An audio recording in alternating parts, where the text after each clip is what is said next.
Julius Caesar. You will hear the name Julius Caesar, or just Caesar, throughout your life. You may have already heard this name many times. Julius Caesar is one of the most famous Romans who ever lived.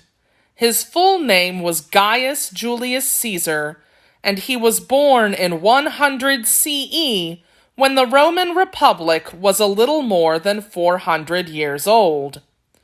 Julius Caesar became a soldier at a young age. Originally, he was nominated to become a priest of Jupiter, which was a very powerful religious position in Rome. However, a family feud erupted between his family and another important patrician family.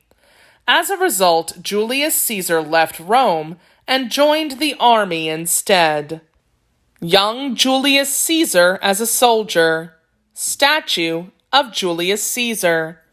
Young Julius Caesar wearing the civic crown.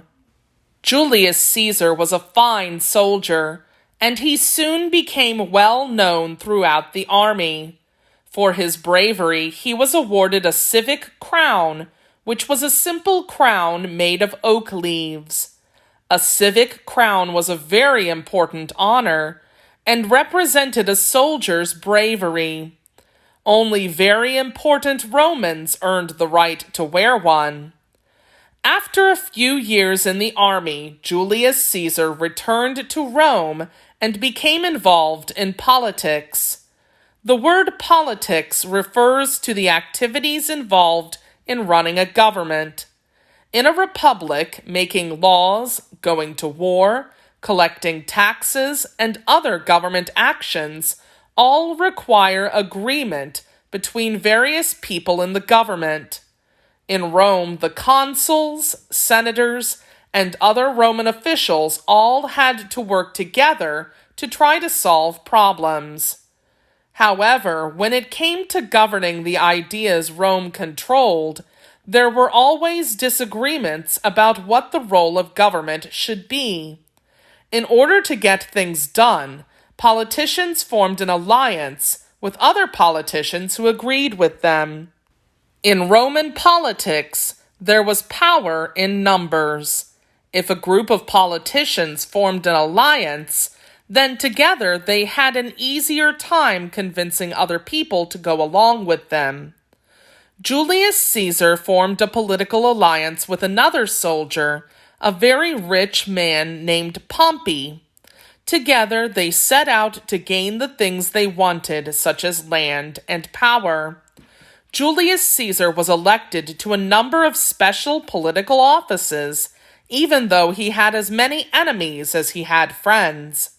He worked his way up the political ladder until he finally became one of the two consuls at the top of the government.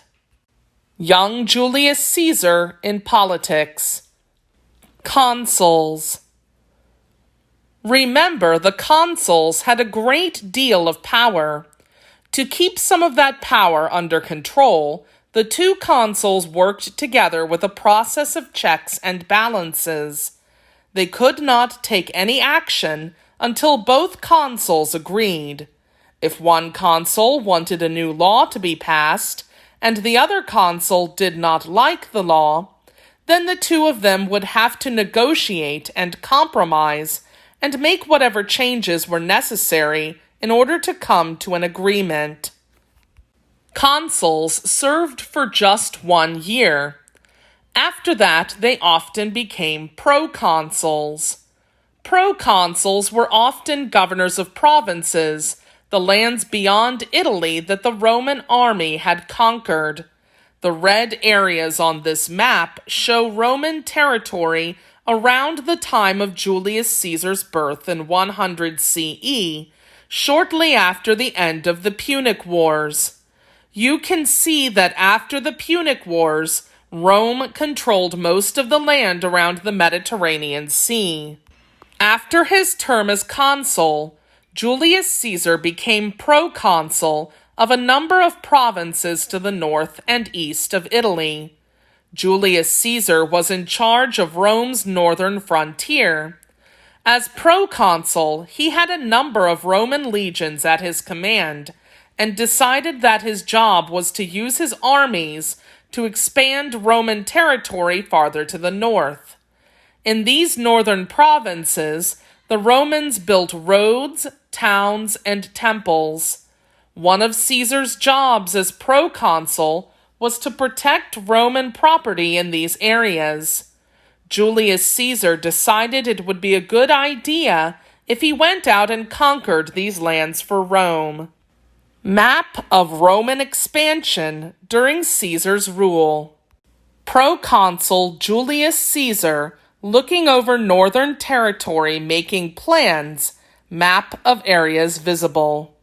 The only problem was that the areas he wanted to conquer were full of what were considered by some as barbarians. That is what many Romans called some of the people who didn't speak their language and who had a different culture than theirs.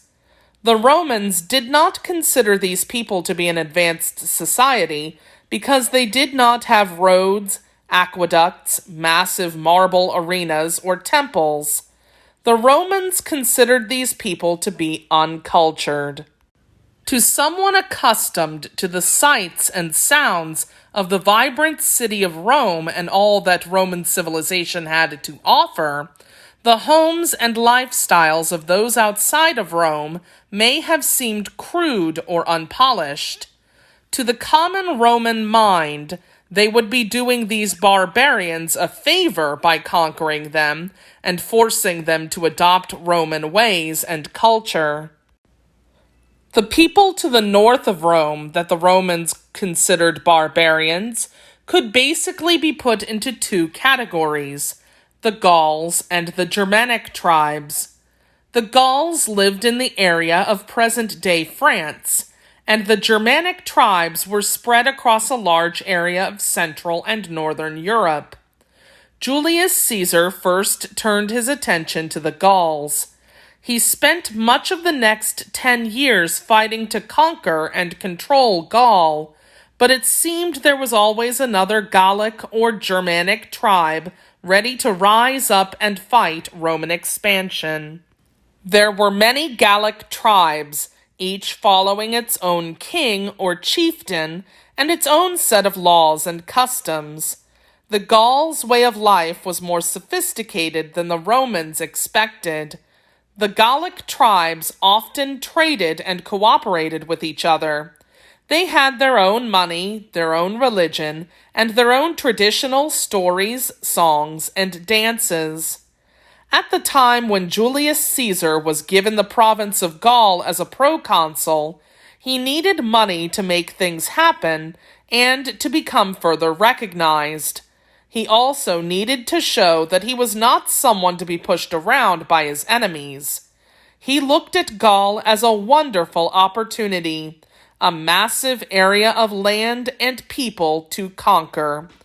He hoped that because they all answered to their own chieftains, the Gauls would be easy to divide and conquer. Gauls. Caesar writing his memoirs of Gallic victories.